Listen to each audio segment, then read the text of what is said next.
Fala pessoal, hoje nós vamos dar continuidade a uma série que a gente já vem fazendo há um tempo aqui no canal. Nós vamos comentar como foi o nosso sexto período, quais matérias a gente teve e o que a gente achou. Então, solta a vinheta.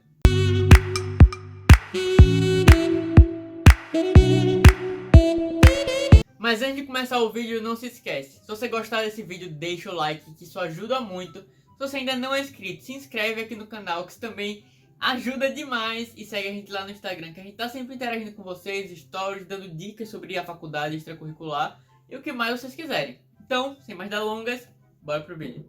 Se você nunca viu um vídeo dessa série antes e não sabe como funcionam bem os períodos lá na UFAL, as matérias são agrupadas em eixos. No sexto período, nós temos 6 eixos, que são saúde do adulto e do idoso, que se divide em 2, saúde da mulher, propedêutica médica, saúde sociedade e medicina legal.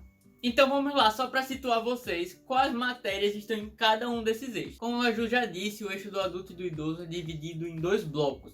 Então no primeiro bloco de saúde do adulto e do idoso, a gente vai ter as matérias de nefrologia, urologia, que são basicamente dadas juntas, neurologia e psiquiatria. Já no outro bloco, a gente vai ter mais 2 matérias, que são oftalmologia e otorrinolaringologia. No eixo de propedêutica, nós temos mais 3 matérias: radiologia, patologia clínica, que é basicamente análise laboratorial, e também anatomia patológica, que é aquela parte da medicina que vai julgar as peças que são retiradas para biópsia, por exemplo, e por aí vai. O eixo de saúde da mulher só é composto por uma matéria, que era ginecologia. E para finalizar, os eixos de saúde, sociedade e medicina legal também eram basicamente uma matéria em seus eixos. Realmente foi bastante coisa.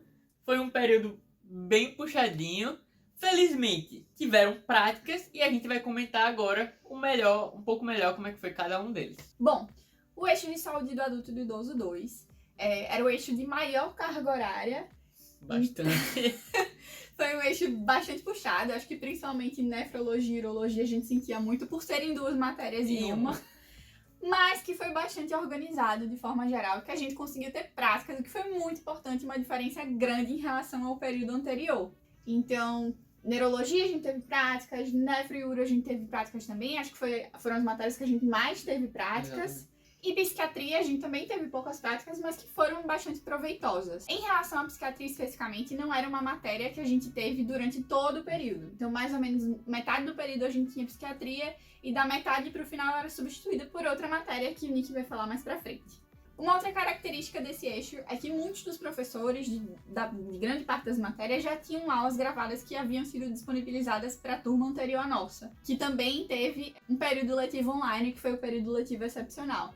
Então, para conseguir dar conta desse calendário super apertado depois da pandemia, boa parte dos professores usaram esse artifício das aulas assíncronas e de atividades assíncronas também. Então, foi um período em um eixo que, particularmente, a gente teve muitas aulas que já eram gravadas e também muitas atividades que foram disponibilizadas de forma assíncrona. Semanalmente, a gente tinha atividades, mas nada também que sobrecarregasse muito, geralmente eram atividades curtinhas também. Só para vocês situarem porque o calendário tá apertado, com a pandemia, a gente ficou um ano sem ter nada de aula e por aí vai. E agora o FAO tá tentando o máximo que o calendário não atrase. Para isso, esse ano, por exemplo, a gente teve 3 períodos em um. A gente começou e terminou o 5º, começou e terminou o 6º, e tá agora vai ter até a metade do 7º período, 2021.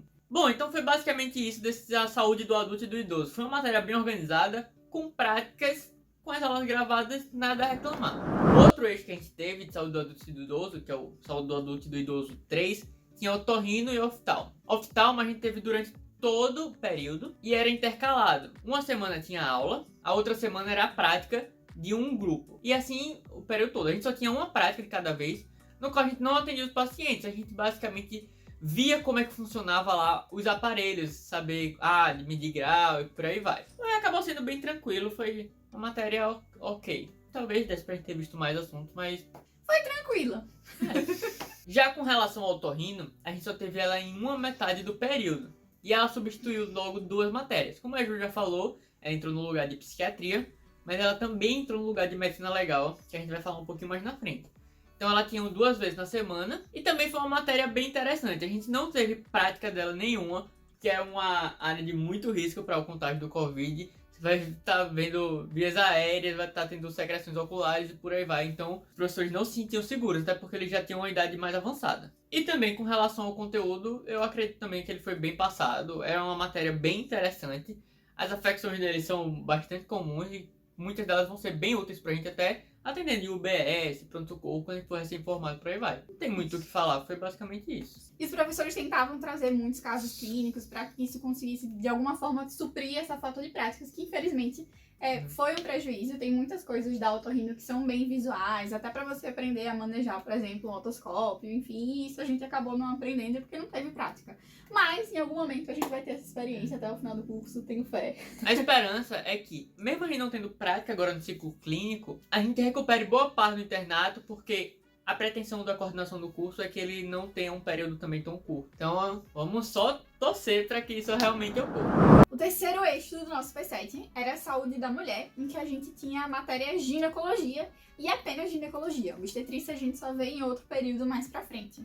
Também foi uma matéria muito boa, muito bem organizada, a gente conseguiu ver bastante conteúdos. As professoras também tentavam passar algumas atividades semanalmente ou aproximadamente semanalmente para que a gente conseguisse fixar o conteúdo. Às vezes era para aprender o conteúdo, que depois ia ser discutido junto delas. E isso fazia parte da nossa nota junto com a nossa participação durante as práticas. E aí tinha um formulário, né? Uma frequência que a gente tinha que levar. Se a gente não levasse, a gente perdia a nota na prática. E tinha uma nossa autoavaliação também. Ao final a gente tem que entregar tanto a frequência com as notas do dia que ela dava para nossa participação lá, quanto a nossa autocrítica, né? Que era sempre 10, obviamente, para não perder ponto. Então, basicamente era isso. As professoras eram ótimas.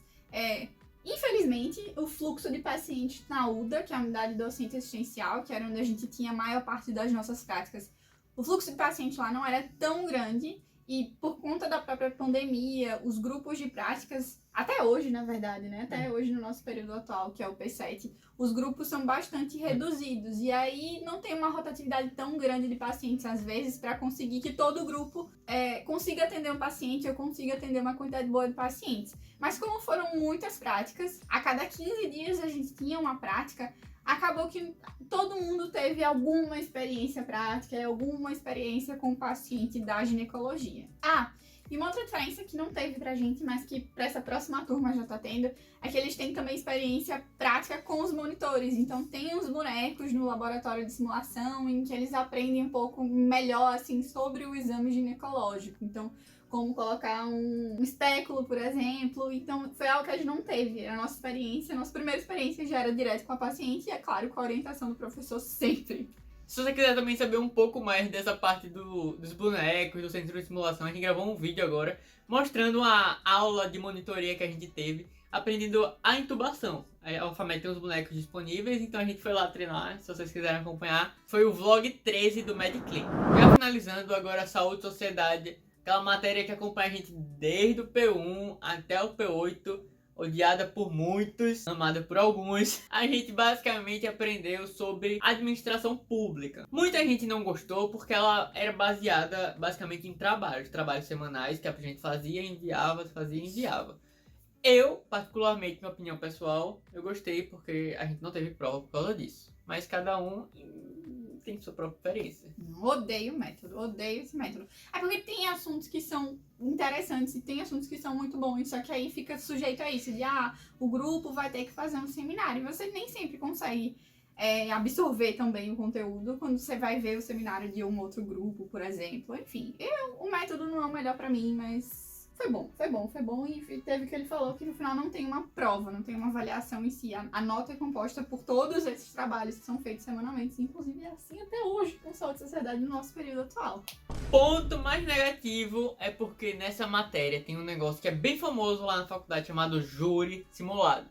É basicamente, como o nome fala, um júri em que um grupo vai ter que defender o SUS e o outro grupo vai ter que ir contra o SUS. E aí vai gerar esse debate, tem que trazer argumentos, não sei o que, e é selecionado uma pessoa vai ser o juiz, tem que ter um advogado, não sei o que. Um saco, invenção. Horrível, horrível. Principalmente ela. Falei muito mal, inclusive, no final, depois que acabou essa atividade, eles liberaram um formulário de feedback. Falei mal. Críticas construtivas, não apenas xinguei, ok? Eu fiz críticas construtivas, porque acho que não tem muita lógica, porque é literalmente um júri simulado. Então, eu tive que ser uma advogada, por exemplo. A principal. Eu era advogada principal, tinha um outro menino que era advogado auxiliar. E pra que eu tô no curso de medicina? Eu vou ter que fingir que eu sou uma advogada, porque literalmente você tem que fingir. É uma atividade muito famosa que a gente vê desde o nosso primeiro período, os alunos irem de terno, sabe? Você tem que vestir a caráter, inclusive, e aí eu acho que simplesmente não tem pra quê. Você inventa um outro tipo de discussão, uma roda de conversa, não sei, que não envolva fingir que você é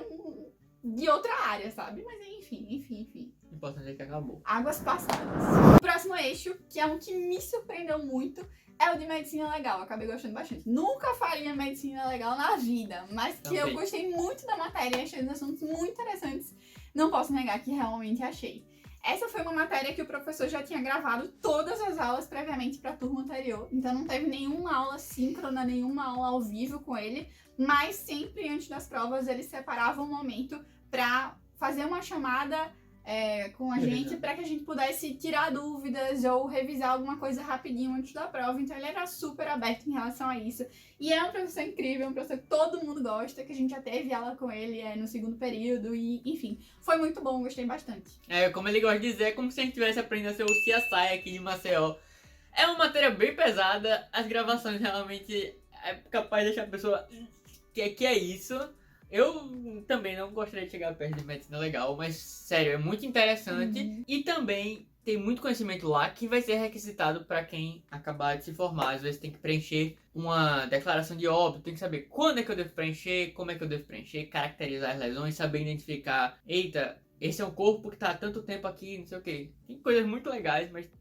E é aqui também que a gente aprende a fazer o famoso atestado médico. Verdade. Muito importante na prática médica, porque a gente tem uma aula só de documentos médicos, na verdade, né? Em medicina legal.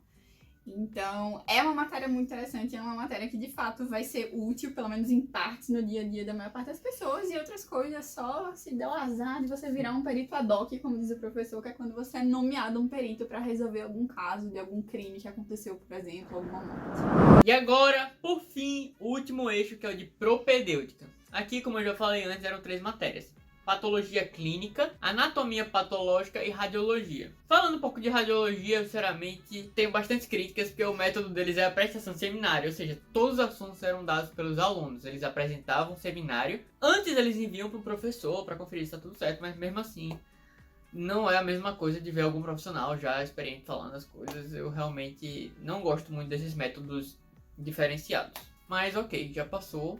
Os professores eram ótimos, os professores eles eram muito bons. Assim, o modelo era feito para que os alunos apresentassem um seminário curto sobre o tema e aí depois os professores iriam complementar. E essa parte que eles complementavam era muito boa, só que às vezes a pessoa já estava dispersa por causa do seminário desse outro grupo. Às vezes eles simplesmente julgavam que esse seminário da galera foi o suficiente, aí não complementavam com muita coisa.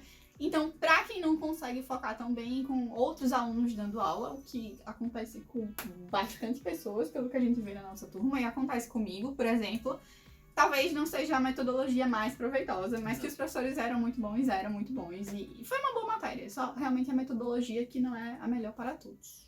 A anatomia patológica e patologia clínica também não tem muito o que comentar. Eram aulas expositivas, um padrão normal, acho que de muitas faculdades. A anatomia patológica teve ótimas professores, realmente. Patologistas experientes que deixavam um assunto que às vezes é meio chato, porque você não tá vendo... Paciente, né? não tá vendo paciente, não tá vendo algo que seria muito comum no dia a dia, mas elas tentavam deixar a fisiopatologia bem explicadinha e elas sabiam realmente muito. Muita coisa acabava batendo com as outras matérias. Por exemplo, a gente via alterações de rim, alterações de ovário, útero, por aí vai. Então elas acabavam pegando um pouco da clínica, que a gente tá vendo de ginecologia e nefro, e acabou acrescentando muito bem.